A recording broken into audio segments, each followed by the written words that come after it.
So now we will discuss about the CAPM approach or CAPM model, capital asset pricing model approach. अब ये क्या होती है, देखो थोड़ा सा कॉम्प्लिकेटेड भी बोल सकते हो, इतना नहीं, we just need to understand कौन कौन सी टर्म यूज होती है, क्योंकि ये आपके शॉर्ट नोट में आ गया तो आपको पता होना चाहिए कि कैसे कॉस्ट ऑफ इक्विटी कैपिटल निकलती है CAPM अप्रोच के अंदर। ठीक है, तो फार्मूला हमने लिया था K equal to risk free return, R stand for risk free return, plus RM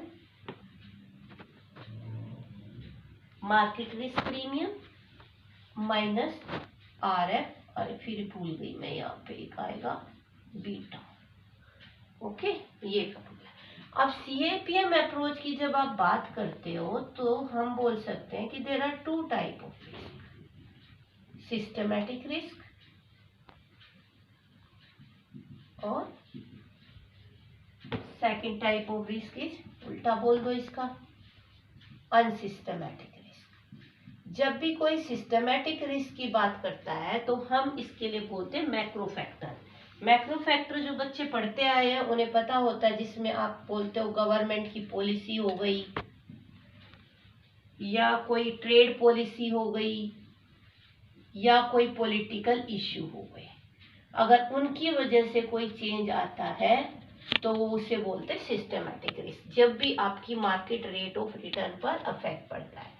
second हो गया अनसिस्टमैटिक रिस्क, अगर कंपनी की पॉलिसीज में चेंज होता है या कंपनी की कोई इंटरनल फैक्टर की वजह से कोई चेंज आता है या कंपनी के मैनेजमेंट की वजह से चेंज आता है या कंपनी में आग लग गई या कंपनी में स्ट्राइक हो गई, उसकी वजह से कोई भी आपके मार्केट प्राइस पर अफेक्ट पड़ता है, उसे आप अनसिस्टमैटिक रिस्क बोलते हैं।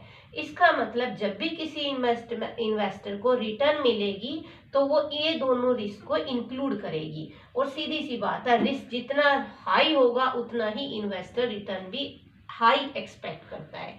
ये तो है नहीं कि भाई इतना ज्यादा पैसा लगाए और इतना ज्यादा रिस्क ले और उसको आप पैसा कम करो। और देखो, दूसरे के लिए जो चीज रिटर्न है वो आपके लिए कॉस्ट है, उतना आपको पैसा कमाना चाहिए अगर आपको फ्यूचर में इन्वेस्टर से पैसा लेना है तो। अब देखो यहाँ पे कुछ टर्म यूज हुई है, जब आप थ्योरी लिखते हो तो आपको इन टर्म का मीनिंग पता होना चाहिए। फर्स्ट होती है आपकी रिस्क फ्री रिटर्न।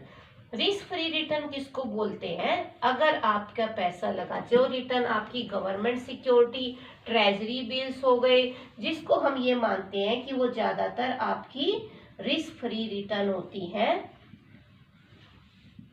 अब कुछ इन्वेस्टर्स कुछ लोग क्या बोलते हैं कि आपको क्या करना चाहिए, जो शॉर्ट टर्म इंस्ट्रूमेंट होते हैं आप उनको रिस्क फ्री रिटर्न लेके बोलो, अगर प्रैक्टिकल एस्पेक्ट में जाते हैं। कुछ कहते हैं कि भी लॉन्ग टर्म में अगर किसी का आप देखोगे कि पीछे बहुत अच्छा रिकॉर्ड आ रहा है तो उसे आप रिस्क फ्री रिटर्न ले सकते हो। और नेक्स्ट है आपका RM stand for the market risk premium.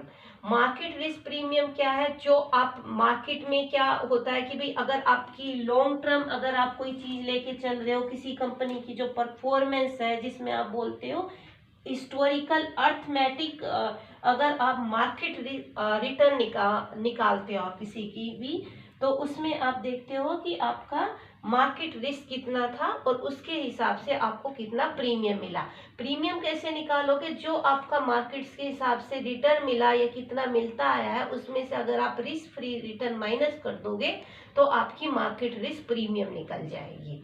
ठीक है, अब कुछ लोग क्या बोलते हैं कि जब आप मार्केट रिस्क प्रीमियम को देखते हो तो आप, अगर आपने यहाँ पर शॉर्ट टर्म सिक्योरिटी ली है तो इसको भी शॉर्ट टर्म ही देखिए, अगर आप यहाँ पे लॉन्ग टर्म देख रहे हो तो इधर भी लॉन्ग टर्म रखो, इसे एक कंसिस्टेंसी लेके चलो।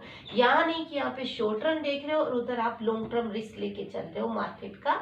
ठीक है, नेक्स्ट है आपका RF risk free and beta. What do you mean by beta, तो बीटा आपका क्या होता है, ये भी एक सिस्टमेटिक रिस्क होता है। ठीक है, तो वी कैलकुलेट द बीटा, तो बीटा कैसे निकालते हैं, जो BSE का आपका इंडेक्स होता है उसके हिसाब से आप क्या निकालते हो, बीटा निकाल लेते हो। ठीक है, तो बीटा एज ए कोफिशिएंट आप यूज करते हो when you calculate the cost of equity capital. So it is the coefficient, and when how we can calculate for beta, you can take the BSE या कोई भी आप Sensex को आप ले सकते हो, ठीक है, as a proxy for the market, ठीक है, उसको निकालने के लिए आप उसे एज अ कोई भी सेंसेक्स ले सकते हो फॉर कैलकुलेटिंग द बीटा. तो CAPM approach consider the cost of equity market risk premium minus the risk free return. And what do mean by risk free return? Risk free return आपको मिलती है अगर आप government security में invest करेंगे, आप treasury में इन्वेस्ट करेंगे, तो हम ज्यादातर मान के चलते हैं कि रिस्क आपका नहीं होता है या कम होता है, ठीक है. और अगर मैं RM risk market risk premium की बात करती हूँ, तो देखो यहाँ पे अगर आप मार्केट के हिसाब से आप देख सकते हो, कुछ लोग अर्थमेटिक एवरेज को लेकर भी चलते हैं कि हिस्टोरिकली आपका कितना रिस्क आ रहा है और कितना रिटर्न आ रहा है, उसमें से आप रिस्क फ्री रिटर्न निकाल दोगे तो आपका मार्केट रिस्क प्रीमियम है कि आपने इतना, वहां से आपका रिस्क जो उसको बैलेंस बच जाता है, तो that is your risk in the market. And beta is the coefficient for calculating the this part. And we can how we can calculate the beta? For beta we can use the Sensex as a proxy, and this is the formula which we can use for calculating the cost of capital under CAPM approach.